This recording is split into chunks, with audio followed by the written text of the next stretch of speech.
Hi guys, welcome back to my channel. Today I have another Birbfest challenge video for you where I show you what I drew for prompt 7 to 11. If you haven't watched my last Birbfest video, I will link it up here so you can rewatch that. For the first one I wanted to do a whole spread because I really liked how the bird looks because it is super colorful. That's why I decided to use my Artex colored pencils for this. I needed vibrant colors, and since this challenge is a good opportunity to use some materials I haven't used or used as much, I decided to go with this set of pencils instead of other colored pencils that I have. I bought this set a while ago, but I haven't really used them at all. As artists, we are all guilty of buying too many art supplies, so I'm guilty as well. But I took this prompt to finally put these pencils to test. I have used them here and there, but I haven't done a full piece with them. I have to say I'm glad I went for these pencils for this bird because there are so many colors to choose from. I have the 126 pencil set. I wish the set had more greens. The set has a lot of color variety, but not enough greens in my opinion. But I made it work anyways. I just wished it had some more green shades. I was able to put on many layers and get a decent smooth look with these. Overall, I'm pretty happy with how these 2 pages came out. I had a lot of fun working with a lot of different colors because if you know my work, I tend to use more muted colors. I kind of tend to use a vintage type of color palette, so it was cool having the opportunity to use different types of colors. And also I had a lot of fun doing all the details and the feathers and the wings. In the beginning I thought it would take me a long time, but surprisingly it didn't take me that long to finish these 2 pages.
So initially I wanted to skip prompt 8 because I couldn't find good reference pictures, and also this bird looks kind of creepy and weird, but I kind of forced myself to draw it anyways, and I think you can kind of tell that this was kind of rushed. But the point of these challenges aren't to have perfect pages, but to push through and get you out of your comfort zone.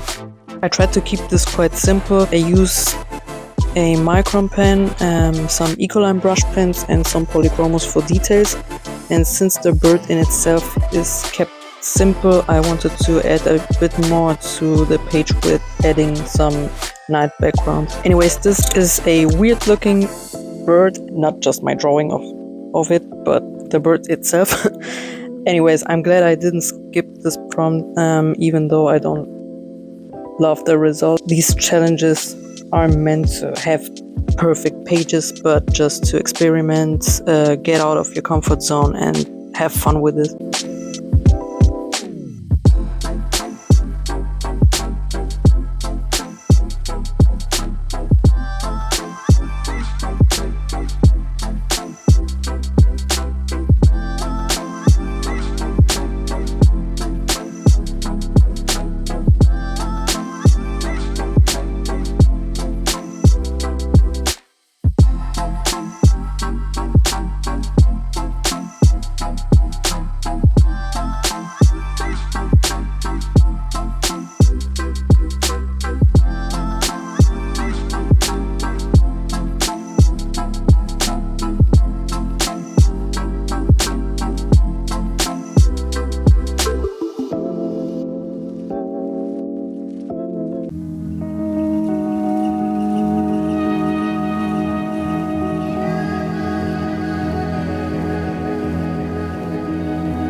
For prompt number 9, I decided to get out my dip pen and my Winsor & Newton Indian ink, which I haven't used in ages. I used to use dip pens all the time a couple of years ago, but then I stopped for no reason. I just found other art materials that I really enjoy using, like watercolors, for example. It also took me a lot of time to open this dried up ink bottle, and definitely make sure to clean the edges of the bottles before closing them.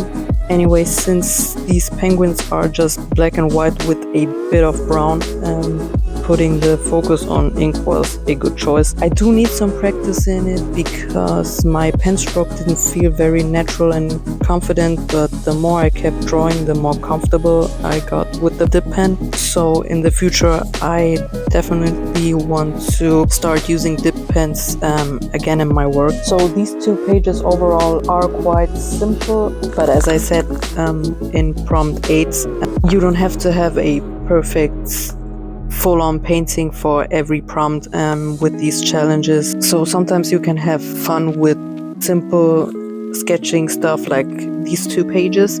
These were also 2 good warm-up pages for the day to keep me going for later on when I did prompt 10. And so with every page, even if they don't end up looking super good, there's always something you can learn from and just have fun with.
So now we've come to my favorite spread of the whole challenge. I had so much fun with prompt 10 and 11. The hummingbird for prompt 10 is so colorful and it screamed for me to pick out my Albrecht Dürer watercolor pencils. I wasn't very sure if this paper would handle them good because I'm used to a different kind of paper when I use my watercolor pencils. So it works good, but you have to be careful in the sketchbook.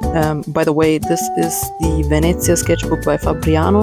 The way I use watercolor pencils is I put down some layers of color on the paper and activate them with water. Once it's dry, I go over that again with the pencils for more details.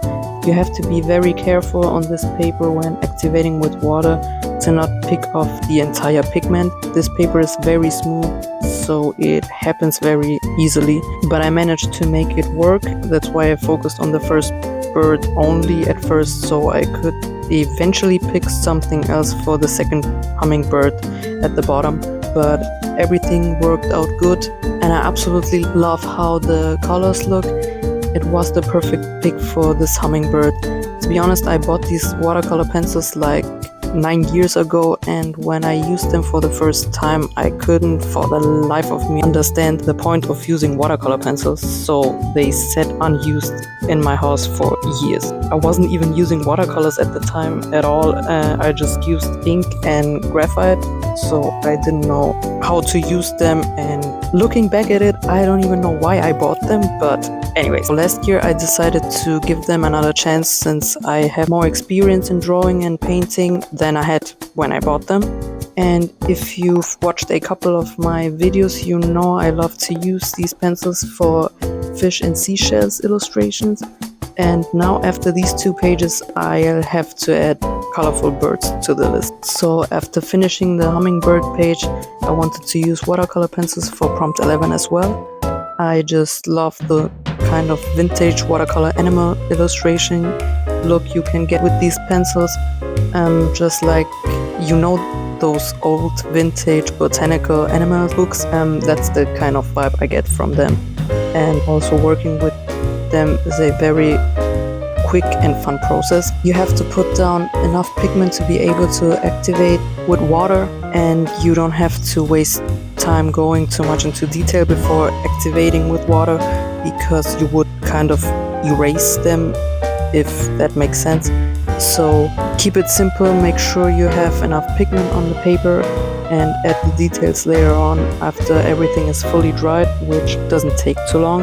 These dry super fast. That's the way I like to use these pencils.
If you like this video, leave a thumbs up, subscribe to my channel if you haven't already. Thank you so much for watching. I hope you had a cozy time with this video. I always try to do my best to make my videos relaxing for you guys. Anyways, stay tuned for the next chunk of Birbfest challenge prompts in my next video. Have a nice day and see you next video. Bye bye guys.